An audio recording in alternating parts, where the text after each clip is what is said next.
السلام علیکم ورحمۃ اللہ وبرکاتہ۔ تو عزیز طلبہ، آج انشاءاللہ ہم لوگ پڑھیں گے 15واں درس، اور درس کا موضوع ہے سچا خواب۔ اب یہ سچا خواب ہے نور الدین زنگی کے بارے میں، سلطان نور الدین زنگی۔ آپ لوگوں نے بھی ہو سکتا ہے اس واقعے کو سنا ہو، بڑا مشہور واقعہ ان کے بارے میں۔ اس واقعے کی حقیقت کیا ہے اس کے بارے میں کچھ کلیئر نہیں کہا جا سکتا، لیکن اس بات کا امکان زیادہ ہے کہ یہ واقعہ جو ہے وہ غلط ہوگا، کیونکہ اس میں بہت ساری چیزیں ایسی ہوئی ہیں جو تحقیق کرنے والوں نے تحقیق کیا ہے تو پایا ہے کہ جس نے اس واقعے کو لکھا ہے اس نے پہلی مرتبہ اس واقعے کو نقل کیا ہے نور الدین زنگی کے وفات کے 250 سال کے بعد۔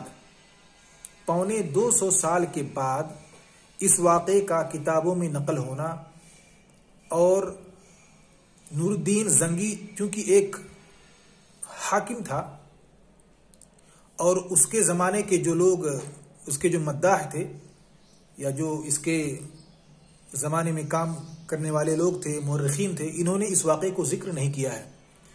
تو یہ واقعہ، یہاں تک کہ یہ واقعہ جو لکھا گیا ہے وہ ایسے شخص نے لکھا ہے جو مسجد نبوی کا امام تھا۔ اس نے اس واقعے کو پہلی مرتبہ اپنی کتاب میں نقل کیا ہے، اور اس کے علاوہ کسی اور شخص نے یہ چیز نقل نہیں کی ہے، اور پھر اس کو دوسرے لوگ اس کو نقل کرتے گئے اور لوگوں میں یہ چیز مشہور ہو گئی اور معروف ہو گئی۔ اس کے علاوہ اس واقعے میں بھی کچھ ایسی چیزیں ہیں جس سے لگتا ہے کہ کچھ کنفلکٹ ہے، کچھ تعارض ہے، کچھ ایسی چیزیں ہیں جو نہیں ہونی چاہیے تھی، وہ بھی ہوئی ہے۔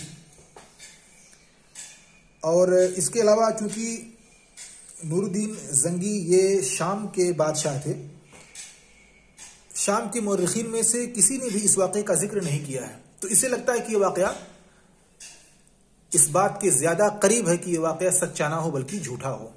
پھر بھی جو واقعہ ہم اسے پڑھتے ہیں اور اس کے اندر جو موجود کلمات ہیں اس کے معنی کو انشاءاللہ ہم دیکھتے ہیں۔ یہ واقعہ بڑا ہی دلچسپ ہے، چلیے پڑھتے ہیں۔ سلطان نور الدین زنگی، اگر آپ نے ان کو نہیں سنا ہے تو سلطان صلاح الدین ایوبی کا نام ضرور سنا ہوگا، جن کے ذریعے سے ایوبی ڈائنیسٹی یا ایوبی شاشن اور حکومت کی بنیاد پڑتی ہے، اور پھر وہ ایک سلسلہ چلا آتا ہے۔ تو یہ صلاح الدین ایوبی رحمہ اللہ انہی نور الدین زنگی رحمہ اللہ کے خاندان سے تھے، شاید ان کے بھتیجے تھے، نور الدین زنگی کے وہ بھتیجے تھے یا ایسے ہی پوتے وغیرہ، بس انہی کے خاندان سے تھے۔ تو واقعہ پڑھتے ہیں۔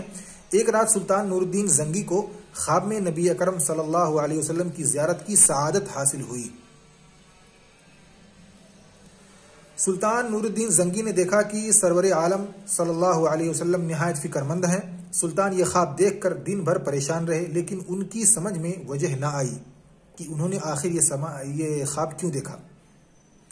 دوسری رات انہوں نے پھر خواب میں نبی اکرم صلی اللہ علیہ وسلم کو یہ فرماتے دیکھا، نور الدین 2 کتے مجھے پریشان کر رہے ہیں۔ تیسری رات بھی پھر خواب میں حضور اکرم صلی اللہ علیہ وسلم کو دیکھا۔ آپ نے 2 افراد کے چہروں کی طرف اشارہ کرتے ہوئے فرمایا، نور الدین ان کتوں کے شر سے مجھے بچا۔ 3 روز تک مسلسل ایک ہی طرح کا خواب دیکھ کر سلطان شدید بے چین ہو گئے۔ انہوں نے سوچا یقیناً مدینے میں کچھ گڑبڑ ہے۔ یہ سوچ کر انہوں نے فوراً مدینے تشریف لے جانے کا فیصلہ کیا اور سفر کی تیاری کر کے روانہ ہو گئے۔ وہ جلد از جلد وہاں پہنچنے کے لیے بے قرار تھے، اس لیے کہیں رکے بغیر رات دن سفر کر کے مدینے جا پہنچے۔ مدینے پہنچ کر فوراً انہوں نے کوتوال شہر کو بلا کر حکم دیا۔ کوتوال پولیس کو کہا جاتا ہے، تو جو وہاں کا پولیس آفیسر تھا اس کو انہوں نے بلایا اور اس کو حکم دیا کہ اعلان کرا دو کہ سلطان نور الدین نے تمام اہل مدینہ کی دعوت کی ہے، تمام لوگ دعوت میں شرکت کریں۔ اس اعلان کے ساتھ ہی کوتوال نے دعوت کے انتظامات بھی مکمل کر دیے۔ اب جو کہ کوتوال جو معنی ہے کوتوال کا وہ اصل پولیس کے معنی میں ہوتا ہے، لیکن کوتوال جو ہوتا ہے ایک طرح سے وہ جیسے تھانے کا انچارج جو ہوتا ہے یا پہرے دار، ایک طرح سے سمجھ لیجیے کوتوال کے مطلب پہرے دار. تو پہرے دار کا معنی یہ زیادہ فٹ ہوتا ہے کوتوال پر. پھر بھی یہ اسی معنی میں ہے، سیکورٹی سسٹم میں کوتوال کی فٹنگ ہوتی ہے.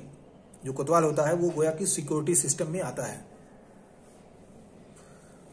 ملک کی جیسے پولیس ہے، فورس ہے، فوج ہے، یہ لوگ ملک کی سیکورٹی اور امن و امان کو دیکھتے ہیں.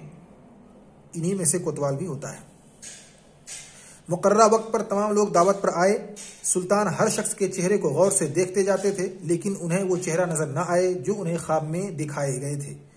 اس لیے وہ سخت پریشان ہو گئے. انہوں نے چونکہ مسلسل 3 رات خواب میں رسول اللہ صلی اللہ علیہ وسلم کی زیارت کی تھی اور آپ کو پریشان دیکھا تھا، اس لیے انہیں بھلا کیسے چین آ سکتا تھا. اس لیے اس کے علاوہ وہ جو حدیث بھی پڑھ چکے تھے کہ حضور صلی اللہ علیہ وسلم نے فرمایا کہ شیطان کبھی میری شکل بنا کر کسی کے خواب میں نہیں آ سکتا. اس لیے سلطان کو اپنے ان خوابوں کی سچائی پر 100% یقین تھا.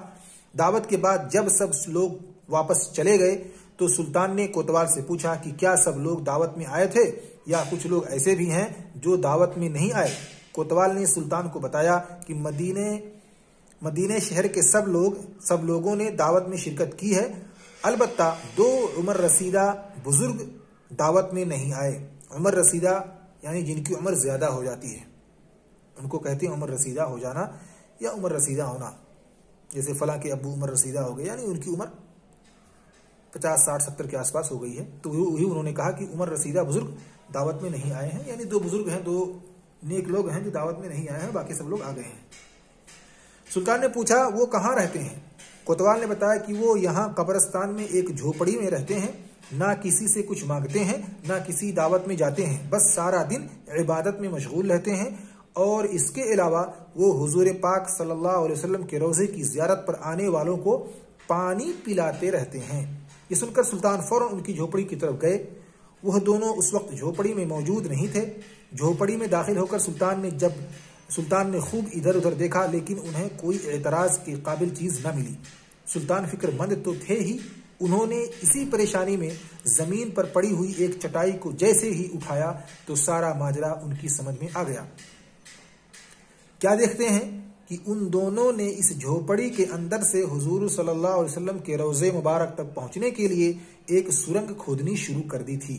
یہ دیکھ کر سلطان آگ بگولا ہو گئے.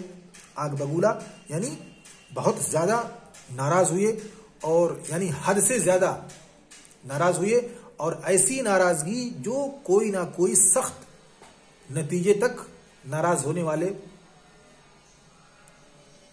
جس شخص پر ناراض ہوا اس کو سخت نتیجے تک پہنچا سکتی ہے. لیکن آگ بگولا ہونا یعنی بہت زیادہ شدید طور پر ناراض ہو جانا. ان کے غصے کی کوئی انتہا نہ رہی. انہوں نے چیخ کر حکم دیا کہ ان دونوں کو فوراً ان کے سامنے پیش کیا جائے. جب انہیں سلطان کے سامنے پیش کیا گیا تو ان کے چہرے دیکھتے ہی سلطان پہچان گئے کہ یہی وہ شیطان ہیں جن کے چہرے حضور صلی اللہ علیہ وسلم نے خواب میں دکھا کر ان کے شر سے بچانے کا حکم دیا تھا. سلطان نے سخت لہجے میں ان سے پوچھا، کون ہو تم لوگ؟ یہاں کس لیے آئے ہو اور یہ کیا ہو رہا ہے؟ اس پر ان دونوں نے پہلے تو ادھر ادھر کی باتیں بتائیں، لیکن جب دیکھا کہ اب حقیقت بتائے بغیر چارہ نہیں تو انہوں نے کہا کہ ہم دراصل یہودی ہیں. بعض جگہوں پہ نصرانی آتا ہے، بعض قصوں میں نصرانی آتا ہے، بعض جگہوں پہ یہودی آتا ہے. تو اس سے لگتا ہے کہ یہ کہانی سچی نہیں ہے. ہماری قوم نے ہمیں یہاں بھیجا ہے کہ ہم سرنگ کے ذریعے سے آپ کے نبی کی قبر تک پہنچیں اور آپ کے جسد مبارک صلی اللہ علیہ وسلم کے جسد مبارک کو یہاں سے نکال کر لے جائیں. ہمارا کام تقریباً مکمل ہونے والا ہے. ان کی یہ بات سن کر سلطان کی آنکھوں میں خون اتر آیا. انہوں نے اسی وقت اپنی تلوار سے دونوں کی گردنیں اڑا دی. سلطان نے اس کے بعد نبی کریم صلی اللہ علیہ وسلم کے روضے مبارک کے چاروں طرف خوب گہری کھدائی کروا کے وہاں پگھلا ہوا شیشہ بھروا دیا. شاید یہ شین سے ہونا چاہیے، شیشہ بھروا دیا، تاکہ قبر مبارک تک آئندہ کبھی کسی خبیث کے پہنچنے کا امکان ہی ختم کر دیا جائے. عیسائیوں کو جنگوں میں شکستیں دینے کے علاوہ اس واقعے کی بنا پر سلطان نور الدین زنگی رحمۃ اللہ علیہ کا نام تاریخ اسلام میں ہمیشہ زندہ رہے گا، کا نام تاریخ اسلام میں ہمیشہ زندہ رہے گا۔ تو اس میں کچھ مشکل الفاظ نہیں ہے، ایک کہانی ہے، ایک قصہ ہے، اور آپ کو بخوبی سمجھ میں آیا ہوگا۔ سلطان کی آنکھوں میں خون اتر آیا، یہ ایک محاورہ ہے، ایک فریز ہے جسے کہتے ہیں انگریزی میں۔ اسے بولا جاتا ہے اس وقت جب ایک انسان بہت زیادہ ناراض ہو جائے، اور جب انسان ناراض ہوتا ہے بہت زیادہ، اسے غصہ آ جاتا ہے، ناراض اور غصہ جب آ جاتا ہے کسی انسان کو تو اس کی آنکھیں لال ہو جاتی ہیں تھوڑی تھوڑی، تو اسی کو یہاں پہ خون اتر آنا یعنی آنکھوں میں خون اتر آنا، یعنی اس کی آنکھیں لال ہو گئیں اور بہت زیادہ ناراض ہوا اور ان کا کام وہیں پہ تمام کر دیا۔ یہاں پہ کچھ الفاظ ہیں جو استعمال ہوئے ہیں اور اس کے معنی بھی یہاں بتائے گئے ہیں۔ زیارت، کسی متبرک مقام یا چیز یا آدمی کا دیکھنا، اس لیے دیکھیں گے مسجد نبوی کی زیارت کے لیے لوگ جاتے ہیں، خانہ کعبہ کی زیارت کے لیے لوگ جاتے ہیں، ایسے ہی مسجد اقصیٰ کی زیارت کے لیے لوگ جاتے ہیں۔ اور اللہ کے رسول صلی اللہ علیہ وسلم کی حدیث ہے کہ 3 مسجدوں کے علاوہ کسی اور مسجد کی زیارت کی قصد سے آپ سفر نہیں کر سکتے۔ تو زیارت کا مطلب یہ کہ متبرک چیزوں کی زیارت پہ جانا، یہ اس وقت ہوگا جب ہم دینی معاملات میں بات کریں گے، ورنہ زیارت کا مطلب عام ہے، کسی بھی چیز کو دیکھنے جانا زیارت ہے۔ کوئی آدمی ہے، کوئی آپ کا ساتھی ہے، کوئی آپ کا رشتہ دار، آپ سے اس کے گھر جا رہے ہیں تو کہہ سکتے ہیں کہ میں آپ کی زیارت کے لیے آ رہا ہوں، آپ کو دیکھنے کے لیے آ رہا ہوں۔ سعادت کا مطلب ہوتا ہے خوشی، خوش قسمتی، نیکی، بھلائی۔ سرور عالم، دنیا کا سردار، اور اس سے مراد نبی کریم صلی اللہ علیہ وسلم ہے۔ شدید کا مطلب سخت، بہت زیادہ۔ مقررہ یعنی فکس، مقررہ وقت، فکس کیا ہوا وقت۔ تجویز کیا ہوا، حسب دستور۔ عمر رسیدہ، بڑی عمر کا بوڑھا آدمی۔ روضہ، باغ، مقبرہ۔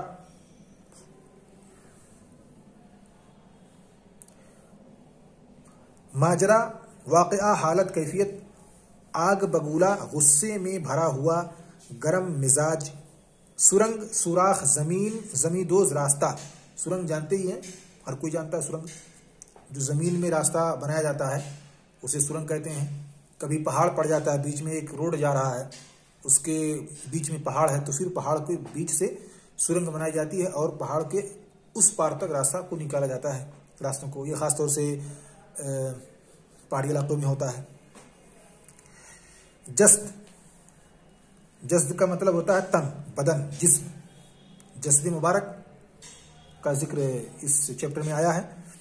آنکھوں میں خون اتر آنا، غصے سے آنکھیں سرخ ہونا، غضبناک ہونا۔ سیسا، ایک قسم کی دھات۔